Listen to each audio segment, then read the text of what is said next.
অন্তর্বর্তী সরকারের প্রধান উপদেষ্টা ডক্টর মোহাম্মদ ইউনূসের সঙ্গে বৈঠক করবেন বিএনপির চেয়ারপারসন তারেক রহমান। বৃহস্পতিবার সন্ধ্যায় রাষ্ট্রীয় অতিথি ভবন যমুনায় এ বৈঠক অনুষ্ঠিত হবে। বিষয়টি নিশ্চিত করেছে প্রধান উপদেষ্টার প্রেস উইং।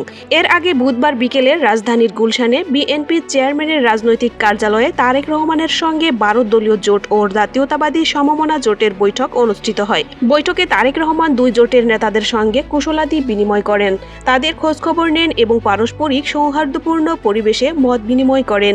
এদিকে এটা সৌজন্য সাক্ষাৎ ছিল জানিয়ে বিএনপি মিডিয়া সেল বলেছে, রাজনৈতিক সৌজন্য ও পারস্পরিক সহযোগিতার অংশ হিসেবে এ সাক্ষাৎ অনুষ্ঠিত হয়েছে। প্রথমে তারেক রহমানের সঙ্গে 12 দলীয় জোটের বৈঠক অনুষ্ঠিত হয়। জোট নেতাদের মধ্যে ন্যাশনাল লেবার পার্টির লায়ন মোহাম্মদ ফারুক রহমান, জামায়াত উলামায়ে ইসলাম বাংলাদেশ গোলাম মহিউদ্দিন, ইকরাম ইসলামী ঐক্য জোটের মাওলানা আব্দুল করিম, বাংলাদেশ কল্যাণ পার্টির শামসুদ্দিন পারভেজ, বাংলাদেশ এলডিপির এম.এ. বাশার, ইসলামিক পার্টির আবুল কাশেম, ইউনাইটেড লিবারেল পার্টির আমিনুল ইসলাম, প্রগতিশীল জাতীয়তাবাদী দলের ফিরোজ মোহাম্মদ লিটন প্রমুখ উপস্থিত ছিলেন।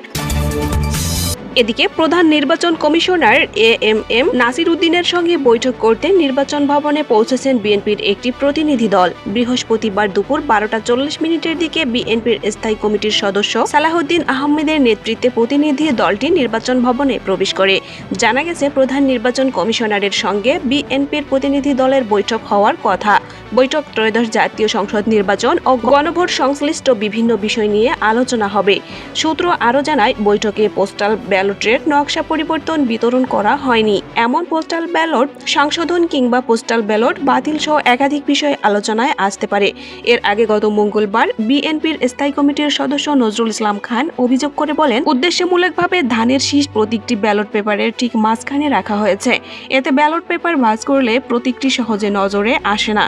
এ অবস্থায় এখনও পাঠানো হয়নি এমন ব্যালট পেপার সংশোধনের দাবি জানায় বিএনপি।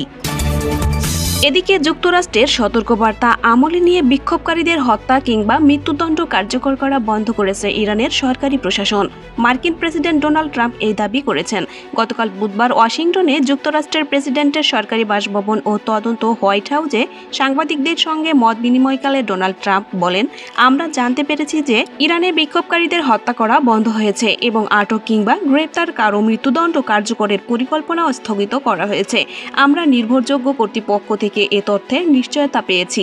এর আগের দিন মঙ্গলবার নিজের সামাজিক যোগাযোগ মাধ্যম ট্রুথ সোশ্যাল পোস্ট করা এক বার্তায় ইরানের আন্দোলনকারীদের বিক্ষোভ চালিয়ে যাওয়ার আহ্বান জানিয়েছিল ডোনাল্ড ট্রাম্প। জনতাকে ইরানের জাতীয় প্রতিষ্ঠানগুলো দখল করার নির্দেশনা দিয়ে সেই বার্তায় ট্রাম্প বলেছিলেন, ইরানে বিক্ষোভ দমন করতে নির্বিচারে গুলি চালানো হচ্ছে। এসব নির্বোধ হত্যা যতদিন না বন্ধ হয় ততদিন পর্যন্ত ইরানের কোনো কর্মকর্তার সঙ্গে আমি বৈঠক করব না।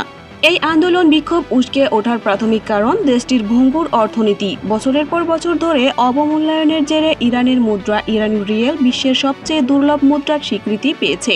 বর্তমানে ডলারের বিপরীতে ইরানি রিয়েলের মান 9,94,055, অর্থাৎ ইরানে এখন $1 বিপরীতে পাওয়া যাচ্ছে 9,94,055 ইরানি রিয়েল।